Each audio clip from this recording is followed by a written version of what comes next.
Hey guys, this is Game Jim, and I'm bringing you another game I found. It's called Loving Life. It's an indie game that was posted for free on Indie Game Stand. I will make sure to put a link in the comments below. I don't know all that much about the game, except that it's supposed to be a nice moving experience. Yeah, okay, I don't really know that much. So let's just go.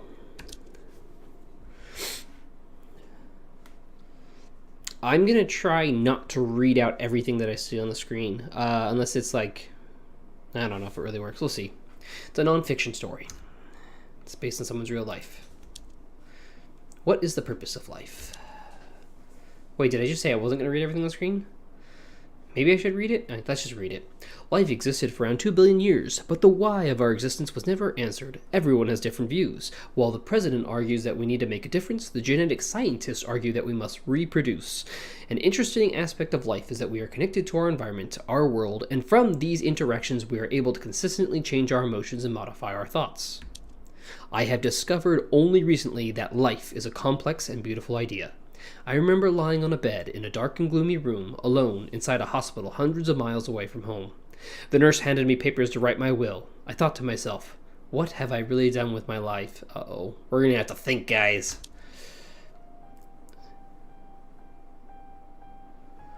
The story begins in the autumn of 2008, my first semester as a freshman at the University of Illinois, blah, blah, blah. Okay.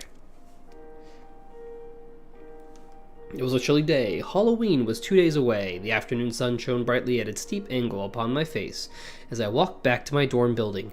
After a long lecture of calculus, Wednesdays were always the longest days of the week. Yeah. Yeah, calculus is no good. Oh wow, that's a real person? Okay. Hey, cheer up a little, will ya? A voice sounded behind me as I stepped into and walked down the hallways to my dorm room. It was Brian, a good friend of mine. Brian was a very interesting man. I almost don't remember how we met, or how we became friends, but somehow within the first couple of weeks into the school year, we connected.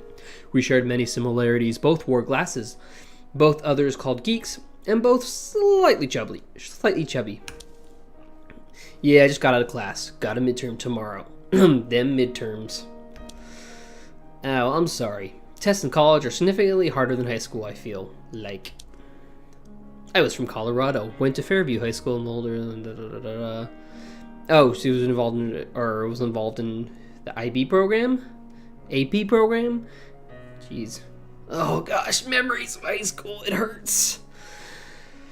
This person no longer felt simulation. By the way, I have no idea if this is a guy or girl either. So, the I person. My brain no longer felt stimulation from these simple entry college level courses. Really, I actually kind of feel the opposite. Although I attended my secondary school in Colorado, I was actually born and raised in China. I moved to Boulder when I was around 10 years old without a single word of English. Life here was tough at first. Back in China, I was awarded the best student in class, best student in the district, and so on. Naturally, I was taught to be extremely competitive. When I first arrived in the United States, I was looked down upon. Classmates and teachers thought of me as that dumb kid who can't speak or understand anything because of my inability to speak English. Our school did not offer ESL classes, and I was often bullied by others. Wow, that really sucks. A student was expelled for attacking me in the hallways only weeks after I arrived in the US. However, little changed. Wow, at least the school actually did something. Although hard, I had never given up. As I was told. I followed the rules and obeyed life. Eventually, when I reached my high school years, I managed to not only catch up to others, but even surpass them academically, but at a cost. I was tired that day, and unfortunately, I had a midterm after I finished. Conversing with friends quickly so I could return to my room to study. On the safe side, I kept my grades above 95%, so that there was a buffer zone for my spontaneous laziness. Guess I was losing my competitive edge. Ooh. Choices. Observe. What a mess. Study computer science. Let's study computer science. As an actuarial science major, I was required to take a course in computer science. However, one of the options was computer science for non-computer science majors. It turned out to be an easy and useful class and probably one of the best classes I had taken. We covered topics such as HTML, SQL, and even VBA. I know that stuff, kind of. In my 2 months here, I had only attended one class, the first class where the professor said attendance was not necessary and ended his lecture half an hour early. That lecture is kind of lazy. But it sounds a lot like me. And I was able to maintain 100% in the class thus far. The second midterm was tomorrow, so I guess I better start studying. Time passes. I decided to go to bed unnaturally early that day, at around 11 p.m. That's unnaturally? Actually, it sounds like me again. I had somewhat of a nickname of Al since middle school, partly because I loved owls, but more importantly because we shared similar sleep schedules. I never exactly took care of my health. I slept in when I felt tired and ate when I felt hungry. It was fine, though. I was still young. After rolling around on my bed for half an hour, followed by the interruption of my roommate slamming our door coming in, I finally fell asleep. I had a recurring dream that night, the same dream I always had when I had a fever growing up, a nightmare I could not escape. There's a bunny. I see it in the left corner. Bunny, bunny, bunny, bunny. I stood in the middle of endless grass, green and luscious. The horizon was light blue, with beautiful sunlight shining through. The nearby sky, however, was covered by dark, thick smoke high in the sky. There was a loud humming noise, like a refrigerator with an amplifier. I felt the ground and my heart shiver in its rhythm. In front of me was a machine, large and black. It was likely the source of the humming sound, and possibly the source of the smoke in the sky. I wasn't sure. The machine was tall. I would say it was about 4 to 5 times my height. It was about 3 meters away from me. I'm trying to read this fast because there's a lot of text. So forgive me, but you can also read it on the screen too. So it looked like a very tall computer, but it could also pass as a smaller size factory, considering how there were gears and pipes coming out of it. It stood completely motionless, but you could feel its inner operations, mysterious and unknown. The most interesting part, however, had to be the white speck of the left side of the machine. On the left side of this very large, dark factory computer machine, there was a small animal. I'm still saying a bunny. Oh, hey, it says bunny. A bunny sitting in pure white. The bunny did not move either. It only stared back at me with soulless eyes, an expression which cried for help, silently. Help! The bunny looked so powerless, so innocent, and so pure. The world was in complete quiescence. I cannot pronounce that word, except for the sound from the machine. I'm guessing he was trying to say it was quiet. Only the machine, the bunny, and I existed. The feeling translated to absolute horror in the consciousness of my mind, unsure why. Mysterious. Looking at the bunny and the machine sometimes, it almost felt like I was looking at a mirror. An image of myself. Blood. That can't be good. Suddenly I started choking and felt a large stream of liquid gushing into my nose. I had been too familiar with this feeling. My nose started bleeding. I quickly applied pressure to my nose and sat up, jumped down from the top bunk. I grabbed a couple of tissues and ran to the community bathroom, just a few steps outside my room. Although I had no chance to look at the clock, I was certain I hadn't had much sleep. I did what I usually do when I have a spontaneous nosebleed like this. Wash my face with cold water, then get a large ball of tissue and stuff it in the nostril. The most classic solution.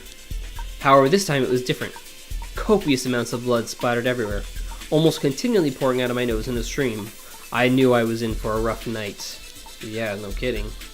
Oh damn, you're having a nosebleed again. Is it bad? A friend walked in seeing me stuff my nose with tissue paper. My name is Zhenghua Yang. I never use an English name to go with my Chinese heritage. A good friend of mine from high school, tired of trying to figure out how to pronounce my name correctly, resorted to calling me Z. Since then, it started to catch on. Eventually, it became the name, or letter, that I would be referred to by. Okay. I still don't know if, and I apologize, I don't know if Zhenghua is a girl's name or a guy's name. I think it's a girl, but I could be completely wrong. Yeah, I guess pretty annoying too, because I have a test tomorrow. Do you need help? I can lend you... You know what? If there's a guy roommate, I'm just going to assume it's a guy. Do you need help? I can lend you my notes. Nah, it's okay. I just want some sleep, actually. My friend Shikank was from India. I was always found it amazing that he spoke English so fluently, even though he came to the US only a few months ago. I guess this discussion could go into how the Western civilization advancements led to the Age of Explorations. But I'm not in the mood. My nose was bleeding. I'm just gonna put some tissue in and try to go back to sleep. I told him as I walked out, stuffing more tissue in my nose. Sorry, I turned the volume down. Are you sure about it? You should tell your roommate about it in case something goes wrong.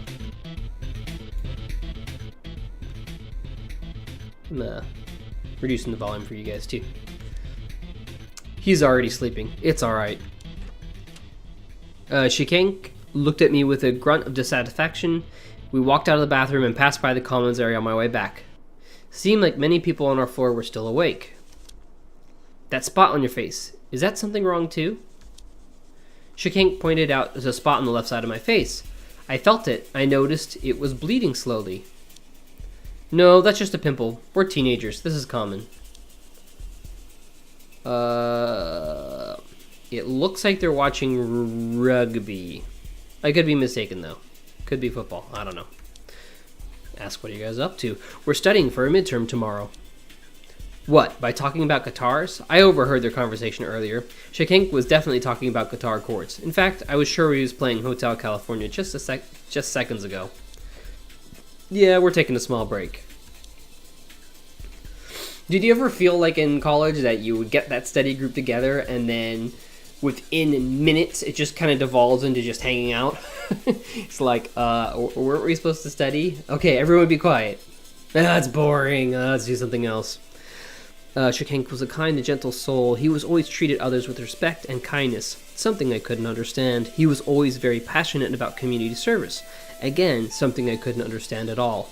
I believed in social Darwinism, survival of the fittest. If you're sickly and aren't educated, then you deserve to lose. Why waste time helping those who are unfit to stay alive? Why waste your valuable time, Shikank, upon the people who aren't fortunate enough to keep ahead in the race? Sure was ironic, thinking about it now. I walked back into my room, grabbed my box of tissues, and climbed up the bed again, trying to sleep. My nose did not stop bleeding. I resorted to sleeping minutes at a time, followed by choking on blood and changing of tissues.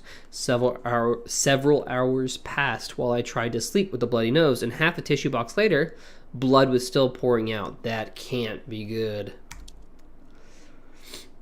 I had never really been healthy. In fact, I had been fairly unhealthy. I guess that was the price I paid for my achievements. I had been hospitalized several times in my life, many of which I no longer remember. Uh-oh.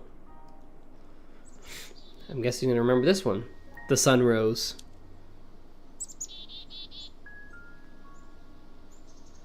I skipped my midterm that morning. I assumed blood gushing out from my nose was a valid excuse. The blood still had not stopped. Unsure if I was delusional from lack of sleep or just the blood loss, I stayed in and ate random foods we had around the dorm room. Mostly ramen. Yeah, I'd expect that. Before I knew it was already noon. I heard Brian coming back from class a few rooms down, so I strolled over. Hey Brian, what's up? Holy cow, you're still bleeding? I didn't think it would last this long. Yeah, I thought I'd save my money on a Halloween costume this year and go with the bleeding man. Well, I do give you credit for being comical under such intense circumstances, but we're going to the health center now. Come on. It's actually getting better. I don't have to change the tissues nearly as frequently. I think it's going to stop soon. No, we're going to go see a doctor. The medical center is like a 5-minute walk. Let's go. Hey, good thing there's a medical center on campus. Fine, but seriously though, it's slowing down a lot. Well, I'm real happy for you. He dragged me out of the room and out of the building, and we made our way to the health center, a block away from our dorm.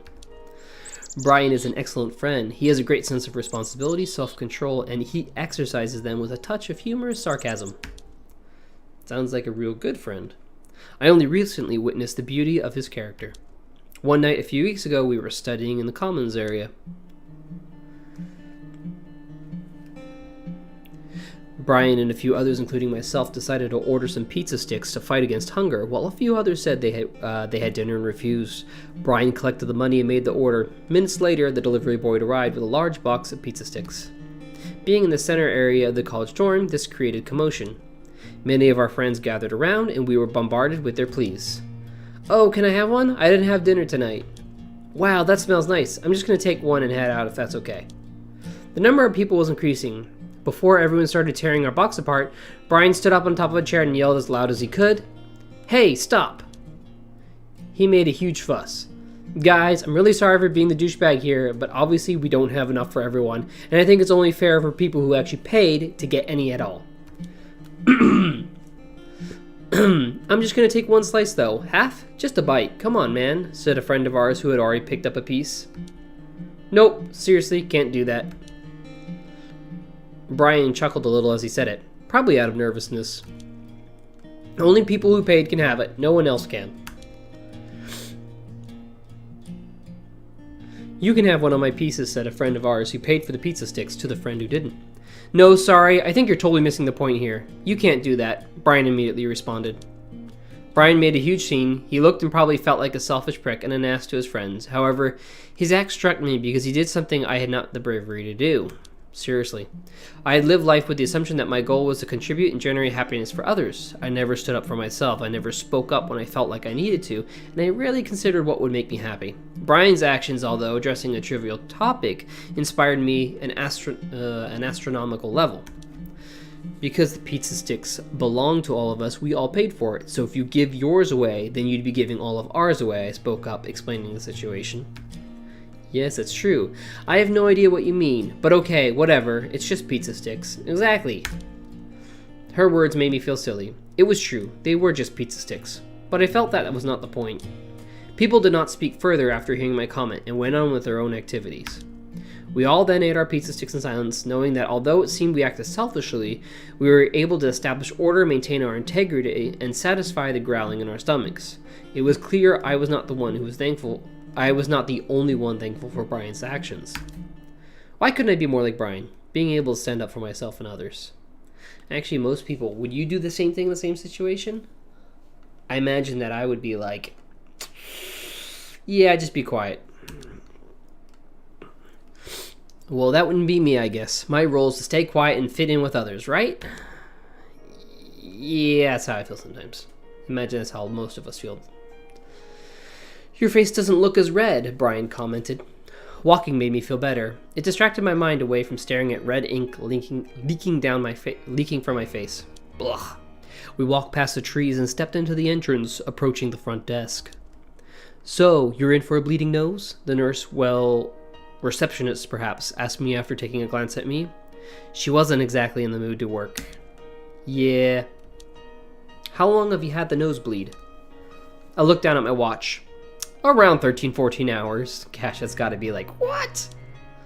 The nurse turned her head up and stared at me in disbelief. Wow, that long? You know you're supposed to get medical attention if a nosebleed lasts more than 15 to 20 minutes? Oops. Yeah, well, not really. Now I do, I guess. Alright, fill out this form and then have a seat. The waiting room was crowded. We found a couple of seats in a far corner. There were a couple of familiar faces here, people from my classes.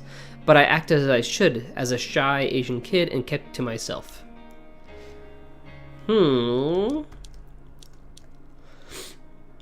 Observe girl. A girl from my class was sitting across from me. Looked like she had a stuffy nose. We sat next to each other in class every day. Probably because she was always late and had no other choice. I remember learning about Socrates, the Greek philosopher, and how he enjoyed walking down the streets of Athens, engaging in conversations with strangers. I thought about how much fun it would be to open up and freely talk to people. Oh god, she just looked at me. Look away! Z, look away. Avoid all eye contact. Let's recall. I was here once before for free bottles of Advil. Our monstrous tuition covered weekly free bottles of Advil. Seriously? Shikank dragged me here to get them, and then we sent them to countries in Africa where pain medications were scarce. Hey, that's a cool idea. I wonder if those pills actually helped someone. I would like to think so. I guess it kind of made me feel better, knowing that I helped someone out there. After waiting a long time, we were called in. So, you had this nosebleed for 14 hours, said the doctor, with a heavy Asian accent. That's really quite a long time. You're supposed to get medical attention if a nosebleed lasts longer than 15 to 20 minutes. He knows. Yeah, I heard. Well, let's take a look. The doctor walked closer to me and pulled out the tissue in my nostril with a larger tissue. Much to my surprise, the nosebleed had stopped. Not a single drop of blood. Perhaps the walking helped. Do you know why this happened? Well, a couple of things. Blood usually needs platelets to clog properly. Platelets are these small cell fragments that flow in your bloodstream, along with other cells. The purpose of platelets is to stop bleeding when it happens. I'm sure you learned that in biology classes. Yeah, I have. But so, there's something wrong with my platelets? Yeah, this is not normal. Normally, nosebleeds should not last longer than 15 to 20 minutes. Maybe a sickle cell anemia? That's just a guess. This could be a case of blood platelet deficiency, resulting in blood not clotting properly, he said while smiling a creepy smile. Have you had any red dots or rashes on your skin recently? Oops. A couple of weeks ago, I had a cluster of red rash on the side of my elbow. That was most likely what we call purpura, which means the clusters of blood vessels bleeding. I'm going to assess your physical abilities real fast to see if there's any bleeding in your brain, because that's the most dangerous. This scared me. Looking at Brian, it seemed like he was scared too. All right, I stood up. I was instructed to perform silly movements around the room. I nailed the test. Wonderful news, I was not bleeding into my brain. Everything looks good. I'm going to reschedule to come in tomorrow morning to do a checkup to make sure everything was okay. For tonight, though, really make sure you don't do anything physical, because if you're still at a dangerous level, you'd want to stay safe. Try not to move around too much. Stay in as much as possible. Alright, I can do that. Okay then, before you leave though, take this and go downstairs to get your blood drawn. He handed me a note for a lab test. I cursed in my head. I hated needles. Haven't I lost enough blood today? Seriously, if you lost that much blood, does it have anything left? Right now, I asked, almost moaned. The doctor looked at me confused. Yeah, right now. You were bleeding all night. Don't you remember that? That was just a few hours ago. After having my blood drawn, we headed back to the dorms in time for dinner. I thanked Brian for seeing me. I keep wanting to say Byron for some reason. Thanked Brian for seeing me to the medical center. He then headed late to class. I walked back into my dorm room to find my roommate gone. Realizing I left my phone in my room, just then I picked it up to call my mom, thinking she might be interested in an update. I saw 23 missed calls, all from my mom. Yes, that's exactly what a mom was going to do. Going to keep calling over and over and over again. Yeah, you better call her back. I needed to call home more. I had not been in touch with my parents recently, at least not as much as my mom would have liked. I came from a very loving family, and with love came overprotection. My mom had always been worried about me when I was away, and for me to go to college had been her worst nightmare. She required me to call home every couple of days, which I followed at first. However, for one reason or another, I logged once again. This time around, I had not called for weeks. There wasn't much need to talk to my parents, really. They were all good and well there, and I was all good and well here. I love my parents dearly. I now regret my actions. At the time, if I had called home more frequently, maybe this whole ordeal would never have happened. Okay, there's kind of, not rambling, but it's going on a little bit long, so I'm going to see if I can't speed this up a little bit. I'm going to try to pick out what the important points are and read them to you guys. She's upset about the nosebleed, of course. So this is my summary of it. The text is up on the screen. You probably have to do a little pausing if you want to read every single word. Seems like he has an autoimmune illness. There's other unwanted changes to the blood composition. She wanted to research a platelet issue and would call her later. The conversation closed with her telling me to stay safe. Of course, that's what moms do. Pictures are real pretty and nice. 8 o'clock that night, cell phone rang. Hello? Hi, this is from the health center. Am I speaking with Mr. Gang? Yeah. We have received the blood test from earlier today. I need to warn you that you're in a very serious condition now. The blood report shows that you have a blood platelet of 23,000 per liter. When you're supposed to be at least 137,000. Wow. So basically they're saying 137 is, anything below 137 is in danger, and anything below 50 is life-threatening, and he's at 23. That's like ridiculously low. Stunned, my brain was empty. I didn't know what to think. The numbers were cleared, but they had made a huge emotional impact. I'm in a life-threatening situation right now. This is obviously a very critical situation. Are you bleeding anywhere at the moment? Do you feel any pain anywhere? Dizziness, nausea, fatigue? I did not know how to react. I had to retrace what I had heard to be able to answer the question. No, nothing like that. You have an appointment at 11:20. You need to make sure not to do anything at all. Like, literally, don't do anything, don't have a paper cut. If anything happens, call 911. Okay, he said half-heartedly, thoughts roaring in the back of his mind.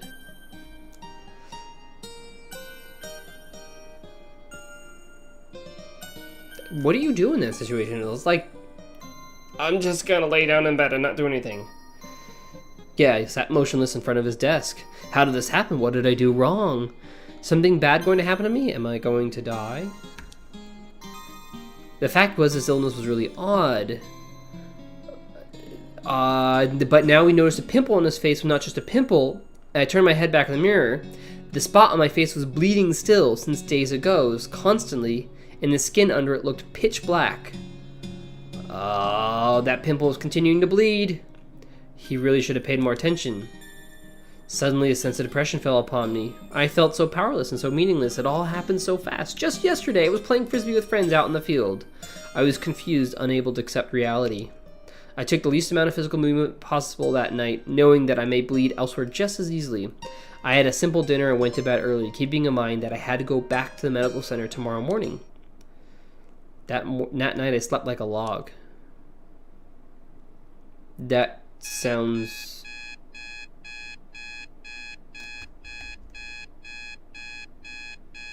not good.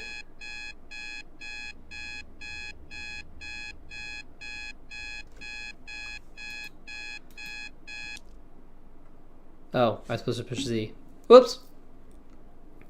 The alarm clock called for me for 3 hours before my appointment.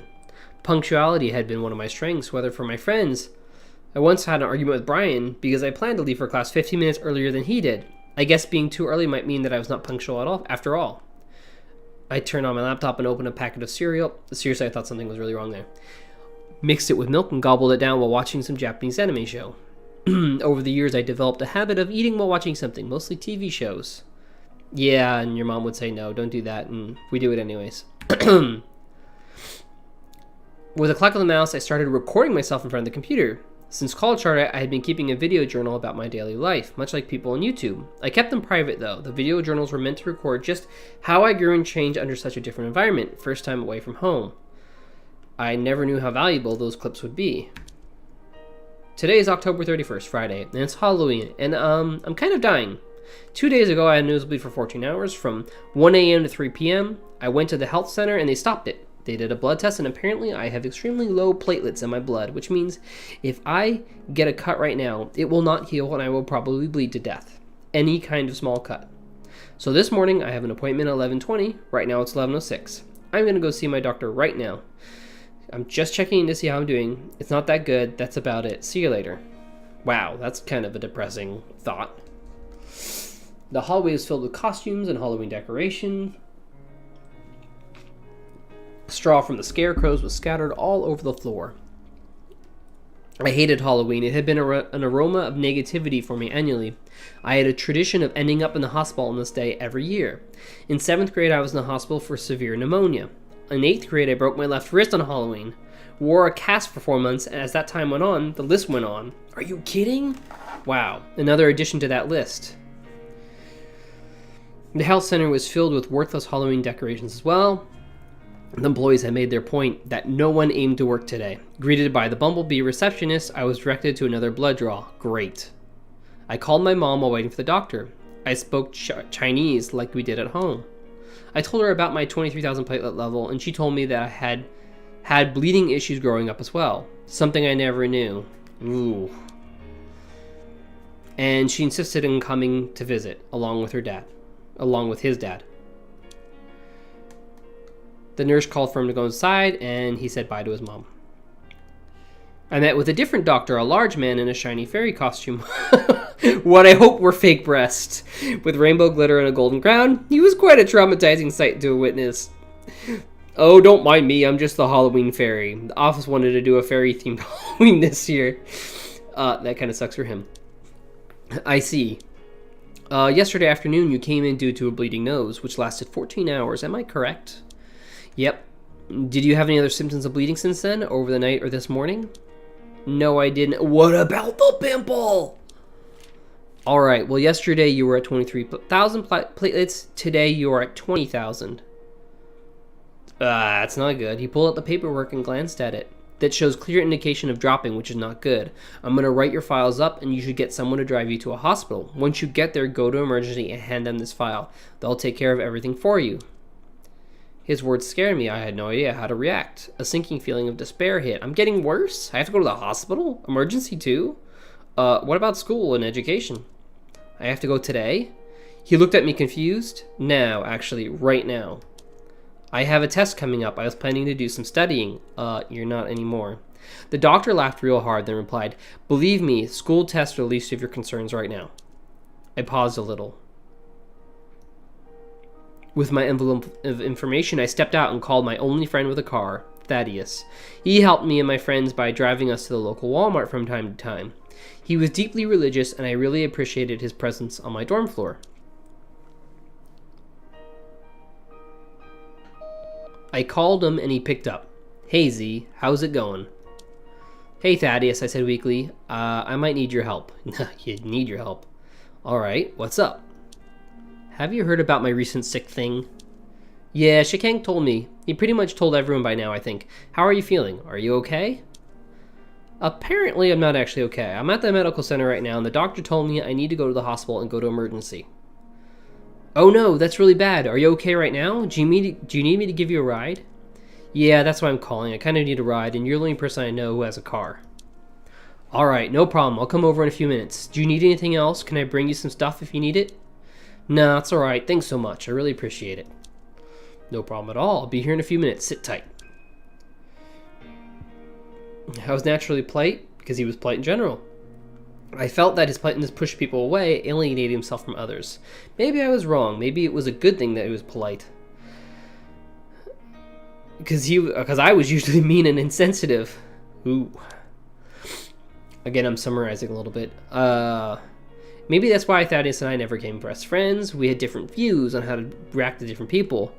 He was polite, and I thought he was just pretending to be nice, but secretly, all people are evil. Oh, he thought people were pretending to be nice, and that secretly all people are evil and selfish in nature. Just like the Bible said, we were all born sinners.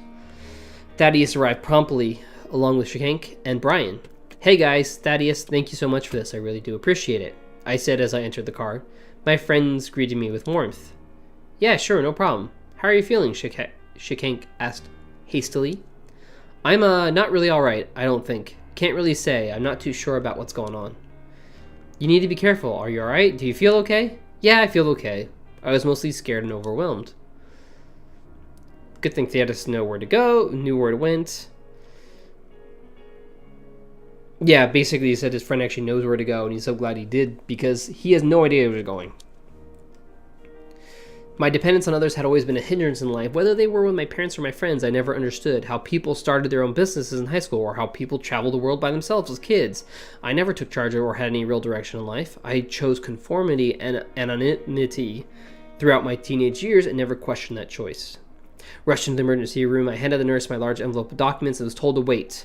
I was pleasantly surprised when a nurse called me in minutes later, only soon to be pleasantly surprised with a large group of doctors, and nurses started observing me. What? Doctors and nurses alike hurried left and right around me, and before I realized it, the room was packed with lab coats, all eyes on me. Mr. Yang, an old, bald doctor, initiated the conversation, staring intensely at the papers in his hands, most likely the papers on the envelope. Yes? We must proceed to examine your conditions immediately. You are currently in critical danger. Yeah, the platelets decreased since yesterday by 3,000. Yes, he paused for a second. Excuse me, did you say by 3,000? Yeah. Oh no, I'm sorry, you've been mistaken. Yesterday you were at 23,000 platelet count. Am I correct? Yeah. Right now you are at 2,000 total. See this number here? That's in thousands. 2. Normal range is 137 to 383. Wow. Did the doctor at the health center say it was 20,000? Yeah, wait, so it's only at 2,000 right now, total? Yes, sir. That is the number from yesterday. You pointed to another number on a different sheet of paper. Your platelets could have dropped 21,000 within half a day's time. Having 2,000 platelets is extremely dangerous, and we must place you under care. For comfort and reassurance, I looked over at my friends, and they had their eyes wide open. That's got to be like the weirdest thing. You feel fine, but someone's telling you you're about to die. I wasn't able to comprehend what had happened just yet. They put me in a wheelchair, and I was rolled into an exam room as a group of lab coats followed. All of them had notebooks open and pen in hand, taking notes as they walked. They never stopped staring at me. They were probably MD students. This is a severe case of ITP, which stands for idiopathic thrombocytopenic purpura. I pronounced that horribly. The cause of the illness is usually unknown, but most likely due to an immune system malfunction. Some symptoms include large spontaneous bruises all over the body. Check. I had around 11, each one larger than my palm. Again, probably another signal that I should have paid attention to. Large clusters of red dots on the body, seeming like a rash. But if you press on it, they stay red. Check. The rash on my arm from a week ago. Definitely not due to dry weather. Muscle ache or other internal organs not healing. Check. My muscles have been aching incrementally ever since I worked out a week ago. I could barely get out of my bed sometimes due to the pain. How was it that I never made the connection? Have you recently had any colds or flus? I had a cold a couple of weeks ago. That may have been the cause, for instance. What about any family history of illness? HIV or HIV-related illness? Not that I know of. My mom used to have extended nosebleeds when she was young, and so have I. What's the frequency of your nosebleeds? How long do they last? The students stared at me with their notebooks in hand, as if I was able to share with them the answers of the upcoming test. About once a week on average as I was growing up, and they're usually around half an hour or longer. They looked down and jotted down the answer, awaiting response from the leading physician. That is way too frequent. From the time you're given, it would support the fact that you might have had ITP all your life, which would make the case chronic. Did you know nosebleeds should not last longer than 15 minutes? Yeah, he's well aware of the fact now. So tell me the medical history of your family. Well, my parents, before I finished, I felt something way too familiar again. Nosebleed. Oh, gosh. My nose spontaneously burst with blood, splattering everywhere. The nurses and students were amazed and whispered amongst themselves upon the sight. The doctors took steps back to avoid the blood splatter. And then a couple of nurses rushed in with a plastic clamp for my nose to prevent further bleeding. Without any time for me to respond, they already started rolling my bed out the door. We're going to have to take an ultrasound and a CT scan to see in detail if there's any bleeding inside your body. The doctor stated, more as a command than a suggestion. Hold on. I held out my hand to pause them. Shakank here, take my cell phone. I shoved my cell phone into Shakank's hand. Call my mom and tell her what's going on. Immediately afterwards, I was rolled outside the door.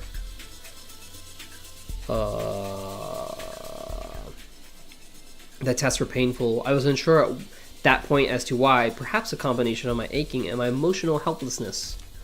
Slowly, while lying on the machine, life started to fade away. My stomach repulsed, my head muffled, the world darkened and then faded out of view.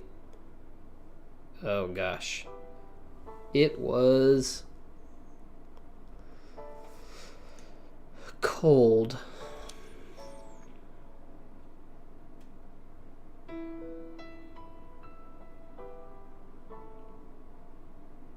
I was freezing and knee-deep in snow. The snow reminded me of my hometown in Harbin. During the coldest days of the year, snow was pouring down densely, making it hard to see, but the air was calm and there was no wind. The sky was dark and gray. It was hard to see with the snow. I was rolling my father, who for some reason was in a wheelchair, towards a small wooden cabin around 80 yards away. The cabin looked lifeless and dead. I frequently had dreams about my father being in a wheelchair, even though in terms of physique, he was probably healthier than me. So this was not surprising. As I approached the cabin, I saw figures moving inside it. From their movements, I could tell they were my parental grandparents. With excitement, I rushed in with my father. Inside, it was cold, dark, and gloomy, with odd-colored lighting. Both my grandpa and grandma were pale, and also in wheelchairs. I ran up to them and hugged them, crying about how much I had missed them. I hadn't seen my grandparents for many years. I knew my grandfather had lung cancer, so we couldn't talk over the phone. Both my father and I cried with them. Their bodies felt cold. My grandma asked me if I was doing well and said that as long as I was happy, life was worth living. I told her that I was doing fine and that I was very happy. My grandpa did not speak. He only smiled, the same kind and gentle smile he displays every time we meet. My grandma stopped talking shortly after and sat there also smiling.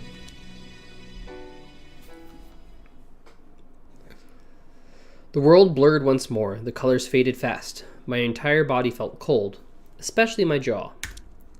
I woke up finding the nurse stuffing ice into my mouth to keep me hydrated. I said hi to her and inquired about my blackout. She was explained it was due to low blood pressure, but everything was fine now. Little did I know that, at this exact moment, my grandfather went into the final stage of cancer and passed away, shortly on the other side of the world. My healthy grandmother followed him weeks later due to an unexplained heart failure. I was only told years later because my parents wanted to ease the pain. I love my grandparents very much, and may they both rest in peace.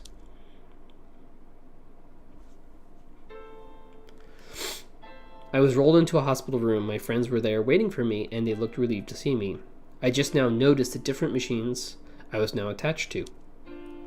Are you alright? Shikank asked. Yeah, I'm fine. Sorry to see that you guys are still waiting here. It's fine. Stop saying things like that. Shikank replied as the nurse helped me into bed. Do you want something to eat? It's dinner time. Yeah, I could eat. Well, we'll go get something and bring it back here. What would you like? Anything's fine. My friends left to get food. After giving my cell phone back, I was just about to make a call when a nurse came into the room with some paperwork in her hands. Mr. Yang? Yeah. Here's the paperwork for you to fill out your will. Will what? I thought to myself, not understanding her words. I continued to stare at her, waiting for her to finish. Noticing our disconnect, she started explaining again. Have you heard of a will? She tried to be sensitive. I finally understood her words, but I did not understand what she meant. Will what? Oh yeah. Has a doctor come in yet to tell you? Oh jeez. I haven't seen anyone come in. The nurse opened her eyes wide, possibly realizing the cause of the disconnect we had been having. She stood still for a second and then continued. Well, as you know right now, you have around 2,000 platelets. She spoke very slowly and softly, trying to make no mistakes. Usually by hospital procedure, anything below 5,000 would be considered fatal. You could have had a doctor come and say that? I continued to stare at her blankly. With such low platelets like that and the severity of your illness, there's not much we could do. She took a large pause. We have tried our best, but we're unable to quickly raise your platelets count due to the seriousness of your illness. The antibodies in your blood make the effect of transfusions slow, if they even work at all. Your bruises indicate that we should be expecting you to have several severe internal bleedings in the near future, most fatal being inside the brain. Am I going to die? I wanted to cut to the chase. We've done the best we can, Mr. Yang. I chuckled a little. There was a long pause in our conversation. She then started again. The doctor had said that you will have maybe a few more hours to finish your will and your dinner. I remained motionless. After a while, the nurse walked out, saying, If you need anything, let me know. I understand this may be hard to take in. I'll be right outside.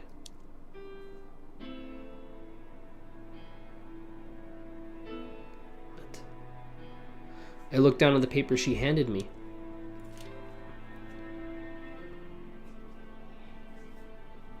Only then, after reading these words, did I fully understand the situation. I was going to die, and I only had a few hours to live.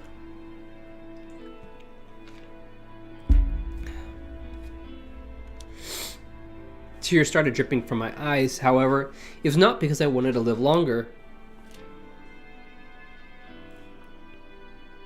I looked back on the 18 short years of my life and thought about what I did with my life. I saw the most beautiful pictures, the most fantastic moments.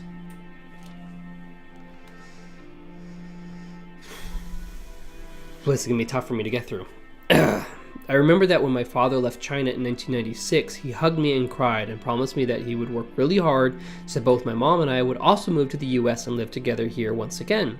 I remember how 4 years later, he kept his promise, saving his money every day of those years with only one goal of reuniting our family. I remembered my middle school years, I struggled so much because of my inability to speak English. However, I had always had friends who looked out for me. I worked hard in school and hard outside of school to catch up to others.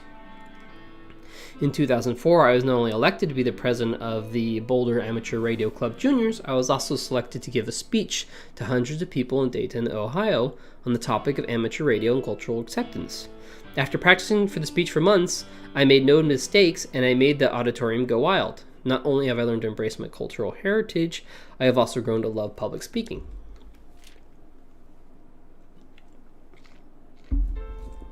I remembered my high school years. The transition was tough, but I bore it with joy. Although I was introverted, I always had great friends who cared and guided me every step of the way. I lost my own identity, and together with my friends, we built new ones for ourselves. Going through IB, AP, participating in clubs, or just playing cards outside the library. I always had people who loved me, people who cared for me, no matter what.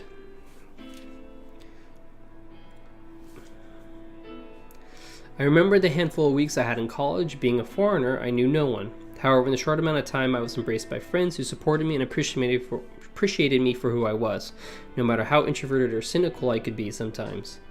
People whom I had connected with, Brian, Shank, Thaddeus, and many others, had all been so caring, so loving of me.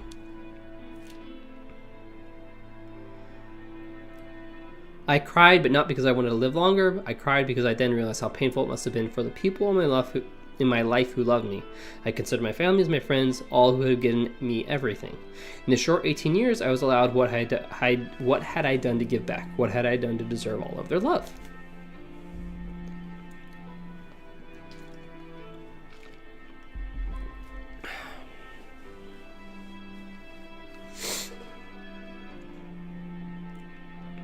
People always say life is so short, make the most of it.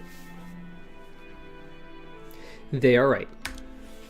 Life is a very complex idea. I don't know the meaning of life or why we're here. However, I have learned that life can truly be fragile and that you must make every second count. I had lived life in a secluded manner. Pessimistic, cynical, introverted, unsociable were only a few of the terms that describe me. Truth is, I never took the time to look back upon my life and appreciate all the opportunities I had been given. Grades aren't everything. People are not determined solely by a number or a letter on paper. Being shy only hurts my chances in life. Drowning myself in Japanese cartoons or video games adds no value to personal growth. After 18 long years, and now looking at my life looking at how life had treated me, what did I have to present, to give back to the world?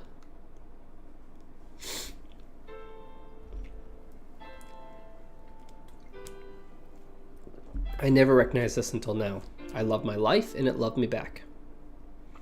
I did not want to abandon my family, my friends, and all the people who loved me, leaving them only with grief and sorrow. I wanted to continue living for everyone and spread happiness upon them all.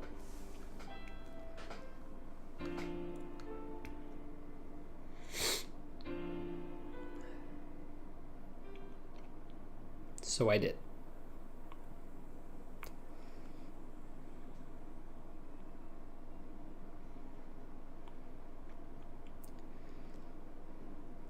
A few days later, I returned to college. Good meeting. It's okay. A few days later, I returned to Colorado with my parents, and I've been recovering here since. No one could explain just why I did not die that one fateful night. The doctors were certainly amazed. My illness was later determined to be the first case on current medical record. Even with modern medicine, nothing worked. After 2 long years of hospitalization, I decided to return home. Miraculously, once I stopped all the experimental medications, my conditions improved significantly. In the spring of 2011, I had recovered enough to go back to school, this time a student of finance and economics at the University of Colorado in Boulder. I reminisce on the moment when I sat in the gloomy hospital room thinking about my past. And now I think about my future and what my illness has taught me. I set myself to no longer be the introverted, timid, and pessimistic person who I was instead became a friendly, outgoing, and positive icon for happiness. If Brian was able to take a stand for his friends over pizza sticks, then so can I. I'm no longer the bystander silently observing others, fantasizing about what could happen. Now I take actions to pursue my dreams and give back to others my newfound hope. Every day of my life counts. I've become a beacon of happiness, bravery, and success. My proudest achievement thus far must be Serenity Forge, a video game development team I started once I returned to Colorado. I turned a valueless hobby into a valuable experience and goals. I have always had the dream of developing video games, pushing the medium into the realms of art. Now, together with all my friends and colleagues here in Serenity Forge, I can achieve just that. Okay, a little bit more. I know that life is beautiful and that I'm lucky to be alive. I was given a second chance. Every second of our lives is an adventure which we must embrace. I love my life and I will give my all to make the most of it for myself and for all those who love me back.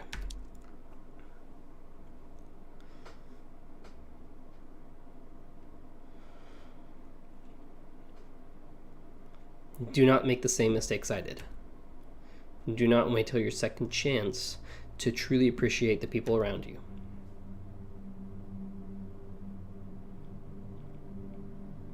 Go out there and tackle the world with your head held high. Only then will you be living to your fullest potential as the beautiful person you are and as the amazing person that life deserves.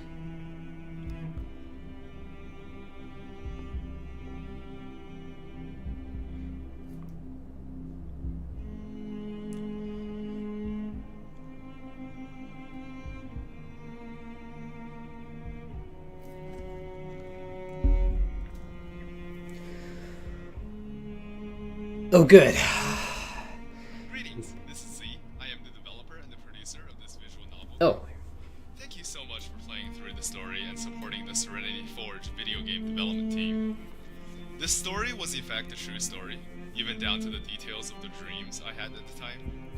This all happened about 4 years ago for me, and I am now 22 years old, going to school at Boulder, Colorado. I would like to take this time to thank some of my friends and colleagues who not only made this possible, but also supported me every step of the way during my illness. I've always wanted to share my story somehow, and this all started when I had the realization that a visual novel program for the computer would be fun to produce and would be the perfect medium for me to tell my story. With no programming knowledge and no digital art knowledge, I went ahead and dove right into development. I drew all of the art, wrote the script, and programmed the entire game myself. I even made the font after my own handwriting. But of course, I wouldn't have done it without all of the help from my friends. Writing can be tedious sometimes, especially when you write alone. Here are some of my friends who helped me edit the script of the story. Thank you all so much for your help. Special thanks to Carrie and Taylor. You both helped me tremendously in your edits, and you're really the reason for the script being so polished in the end. I started this project with no programming knowledge. I wanted to thank my friend Norris for not only helping me with my dumb programming issues, but also consistently being inspirational whenever I program. Most importantly, as you have noticed, the music in this game was phenomenal, and that's because the music was composed by several friends of mine who are professional musicians. John's Spring was used during the flashback sequence about the pizza sticks. Paxton's Variations on the Word Hope was used for the final Sorry, I'm scene gonna let in this the play hospital through. room and the sunrise backdrop. Taylor's Somnium was played during the 2 dream sequences. And now, most importantly, the main composer of the game and the lead game designer for our development team on other projects, David Foreman. Out of the 11 songs in the game, he composed 8 of them, and 7 of them are fully polished songs lasting several minutes long. I won't go into the details on individual songs, but they are all amazing, especially the final credits music he composed, which you're listening to right now. Thank you so much for all of your help. I could not have done this without you, David. If you enjoyed the music, you can find the fully downloadable original soundtrack of the game on our website.